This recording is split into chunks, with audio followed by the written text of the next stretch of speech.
Hello students, welcome to our video.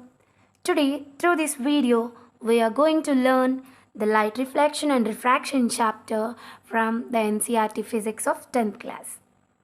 I'm not going to cover entire chapter through this video, but I can sincerely say I will make you touch with all the basics which are essential for the pure understanding of this chapter. Get ready for that. I want to raise a small question. Are you able to see this cap? Yes. Is it visible to you? Yes. But how it is visible to you? What makes this cap visible?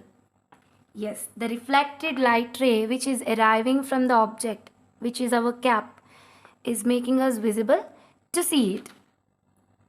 See, some of the light is incident on the cap. At the point of intersection of this incident light and the cap, which is this one, this is the point of intersection of the incident ray and the cap, which is our object.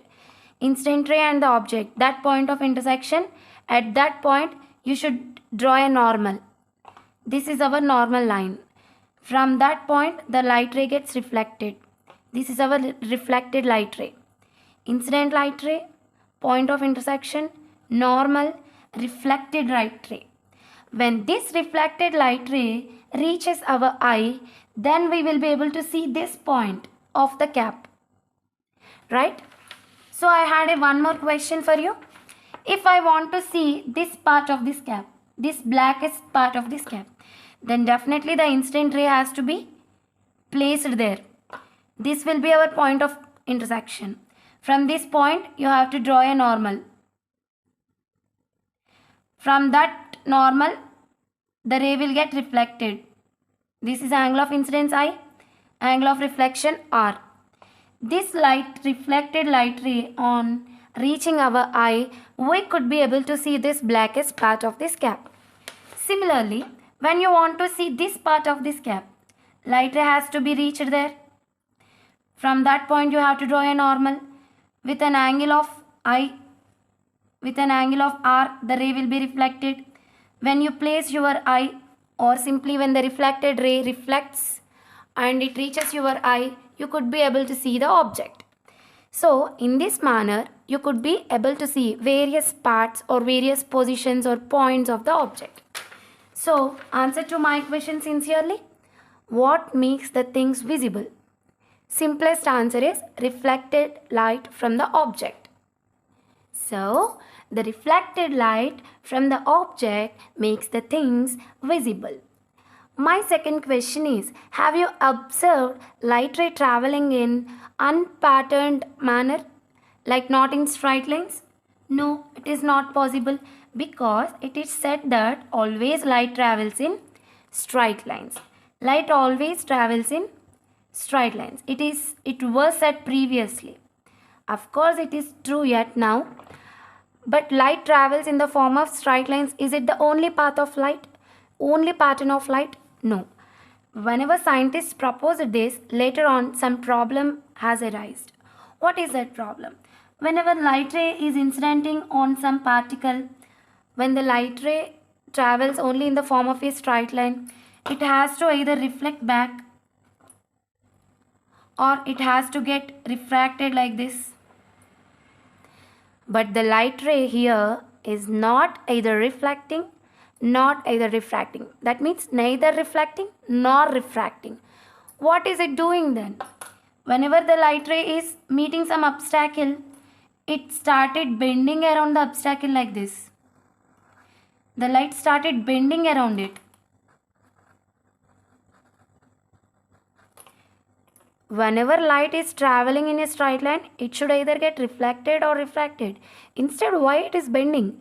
This contradicts the statement that light travels in straight lines. So, light travels in straight line is false for this type of bending. Then the light should be traveling in a wave manner. Okay, then the light should be traveling in a wave manner. That means, remember, when light travels in straight lines, it should be either reflected or refracted. When light is traveling in the form of a wave, it should bend around the obstacle. Bend around the obstacle. So see, this bending of light is called as diffraction. It is the most important phenomena. You have to remember it. It is called diffraction. Diffraction deals with the wave nature of light. Reflection and refraction deals with the straight line nature of light. So, okay. Up to now we have discussed two types of natures of light. One is straight line and the second one is wave nature of light. But what happened in reality is at the beginning of 20th century, scientists has found and introduced a topic called modern quantum theory, which proposes that light neither travels as straight lines nor travel as wave, but instead of that, light travels as a stream of particles, continuous stream of particles. Like this. Light is neither traveling in a straight line nor it is traveling in a wave path. Instead, it is traveling as a stream of continuous particles. Stream of particles. Okay? This dealing theory is called modern quantum theory. Modern quantum theory. Actually, light travels in straight lines, but light also travels in wave nature. Max Planck's theory of quantum proposes that light neither travels as straight line nor travels as wave particle. It travels as a continuous stream of particles. This is as per the modern quantum theory. Understood? Let's proceed to the topic reflection of light. We all know that there should be some boundary in between two media. This is our first medium. This is our second medium. This is said to be the boundary, or we can also call it as interface. Right? Now let us deal with the topic of reflection of light. See, I am incidenting a light ray onto this interface. This is the incident light ray. This will be the point of intersection of the incident ray and the surface. At this point, what we have to draw? Yes, you have to draw a normal, which makes an angle 90 degrees with the surface. Right? Now, from this point of contact, the ray will be reflecting like this. This is our incident ray. This is our reflected ray. Incident ray, reflected ray, and this serves as a normal.